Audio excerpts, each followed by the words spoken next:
വെച്ച് പ്രാർത്ഥിച്ചു. അതിനുശേഷം അവൻ എന്നോട് പറഞ്ഞു, ഞാൻ ആത്മഹത്യ ചെയ്യാൻ തീരുമാനിച്ച വ്യക്തിയാണ്. 50 ലക്ഷം കടബാധ്യത വന്ന് ജോലി അന്വേഷിച്ച് കേരളത്തിൽ വന്നു. അത് ജോലി ലഭിച്ചില്ല. അതുപോലെ തന്നെ ഭക്ഷണം കഴിച്ചിട്ട് 3 ദിവസമായി. അതുകൊണ്ട് ആത്മഹത്യ ചെയ്യാൻ തീരുമാനിച്ചു വ്യക്തിയായിരുന്നു. എന്നാൽ ഇപ്പോൾ യേശുവിൽ ഞാൻ വിശ്വസിക്കാനും യേശു എന്നെ രക്ഷിക്കുന്ന ദൈവമാണ് എന്ന് ഞാൻ ഹൃദയത്തിൽ വിശ്വസിച്ച് എനിക്കൊരു ബോധ്യം കിട്ടി. അതുകൊണ്ട് ഞാൻ ആത്മഹത്യ ചെയ്യുന്നില്ല എന്ന്. പ്രിയപ്പെട്ട സഹോദര, ഞാൻ ആ വ്യക്തിയോട് പറഞ്ഞു, നിനക്ക് ബൈബിൾ വേണമെങ്കിൽ തരാം.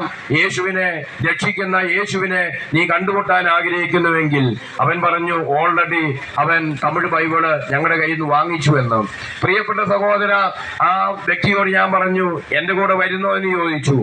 എൻ്റെ കൂടെ വരുവാണെങ്കിൽ എൻ്റെ കൂടെ താമസിക്കാം, അവിടെ ഇരുന്ന് ബൈബിൾ വായിക്കാം, ഭക്ഷണം തരാം, ഫ്രീ ആയിട്ട് അവിടെ താമസിക്കാം. നിന്നോട് സംസാരിക്കുന്ന യേശുവിനെ ഈ വിശുദ്ധ ബൈബിളിൽ നിനക്ക് കണ്ടുമുട്ടാനായിട്ട് സാധിക്കും. നിന്നോട് സമ്മതിക്കുന്ന ഒരു ദൈവം ഈ വിശുദ്ധ ബൈബിളിലുണ്ട് എന്ന് അവനോട് പറഞ്ഞ് അവൻ അത് വിശ്വസിച്ചു.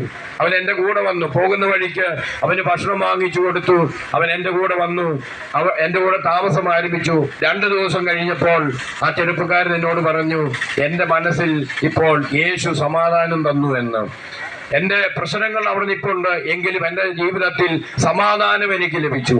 4-ാം ദിവസം അവൻ എൻ്റെ അടുക്കൽ വന്ന് പറഞ്ഞു, യേശു മാത്രമാണ് സത്യദൈവം, ഇന്നും ജീവിക്കുന്ന ദൈവം യേശുവാണ് എന്ന് ഇവൻ എന്നോട് പറയുകയാണ്. 6-ാം ദിവസം ഇവൻ എൻ്റെ അടുക്കൽ വന്ന് പറഞ്ഞു, ഞാൻ ബൈബിൾ വായിച്ചു, എന്നോട് അനുദിനം യേശു സംസാരിക്കുന്നു.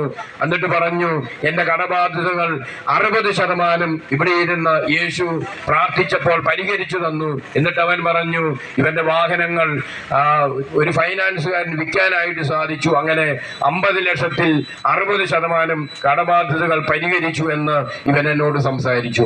അതിനുശേഷം 7-ാം ദിവസം ഇവൻ എന്നോട് വന്ന് പറഞ്ഞു, പ്രിയപ്പെട്ട സഹോദര, ഈ വ്യക്തി ബൈബിൾ വായിച്ചു, യേശു അവനോട് സംസാരിക്കാൻ തുടങ്ങി. 7-ാം ദിവസം അവൻ ബൈബിൾ വായിച്ചപ്പോൾ ഈ വിശുദ്ധ ബൈബിളിൽ പൗലോസ് എന്ന് പറയുന്ന അപ്പസ്തോലനുണ്ട്. ആ അപ്പസ്തോലൻ കടലിന്റെ ഓരത്ത് താമസിച്ച് ദൈവവചന ശുശ്രൂഷയുമായി കടന്നു പോകുന്നതിനെ കുറിച്ച് ഈ വിശുദ്ധ ബൈബിളിൽ സൂചിപ്പിക്കുന്നുണ്ട്. ഇവൻ ആ ഭാഗം വായിച്ചു കഴിഞ്ഞപ്പോൾ യേശു ക്രിസ്തു അവനോട് പറഞ്ഞു, നിനക്കും കടലിന്റെ അടുത്ത് ഒരു ബിൽഡിങ്ങിൽ ജോലി തരാമെന്ന്, നിനക്ക് ജോലി തരുമെന്ന് ഉറപ്പ് പറഞ്ഞു. ഇവനത് വിശ്വസിച്ചു, യേശുവിൽ വിശ്വസിച്ചു. ഇവൻ അങ്ങനെ പിറ്റേ ദിവസം പ്രഭാതത്തിൽ അവന്റെ ഒരു ഫ്രണ്ടിനെ വിളിച്ചു, മാലി ദ്വീപിലുള്ള ഒരു ഫ്രണ്ടിനെ വിളിച്ചു, സുഹൃത്തിനെ വിളിച്ചു.